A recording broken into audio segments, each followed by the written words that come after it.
I blow a hole in it today, my boss will have a little bit of a problem. On the other side of the river, directly over there, is a marina, and it's about noon, so there's probably people on their boats, and if we whistle a cannonball in the middle of them, it's not going to make it a good sound. But we will make noise and make smoke for you here.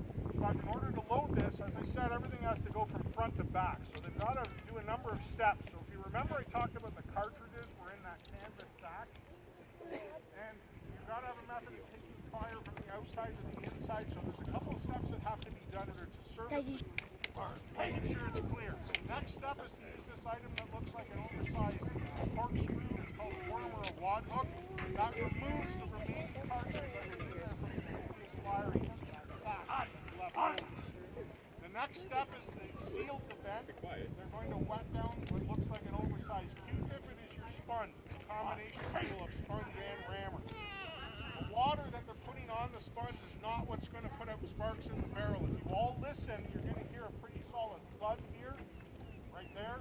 That's the vacuum created in the barrel, and that vacuum is what extinguishes the sparks from a previous fire. The person on vent doesn't have that hole sealed properly. It's an unwritten rule in the gun. It says the person on the sponge can hit them as hard as they choose, because think of it like a bellows or blowing on a campfire. If you push the sponge in and it exits out that vent, you're just restoking that spark. And sometimes they did actually scoop loose powder in using copper scoops, so you can imagine what kind of disaster could happen. The next step is to advance your cartridge. You would then put that into the barrel and seat that charge in with the rammer. You would put a wooden sabot and then whatever you're firing. So for today's sake, we'll say we're firing canister shot. All of that gets loaded into the barrel, and then you need a method to actually prime the gun. Because it's not a breech loader, we have to poke a hole with that vent wire, and then using a goose quill filled with very fine powder, or pouring it in with a horn, we would prime the gun. Our last thing that we need to have in this whole formula is something in order to touch it off. We're using what's called a linstock, which is a rope that's treated in potassium magnesium wine. It's very hot and slow.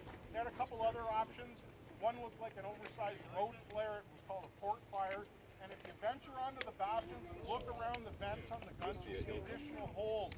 So if you watch Master and Commander, same thing, they mount the shrimp lock mechanism on the gun barrel, and that's how they create their sparks. One last thing before we shoot, we are going to make noise. I told you that earlier. Please cover your ears, open your mouth a little bit. Everyone's sitting there going, well, but Dave, I want a picture of the gun going off. I get it. Just know it's going to make noise. Put your finger on the button of whatever device you have with you today. Point it at the gun. When the gun goes off,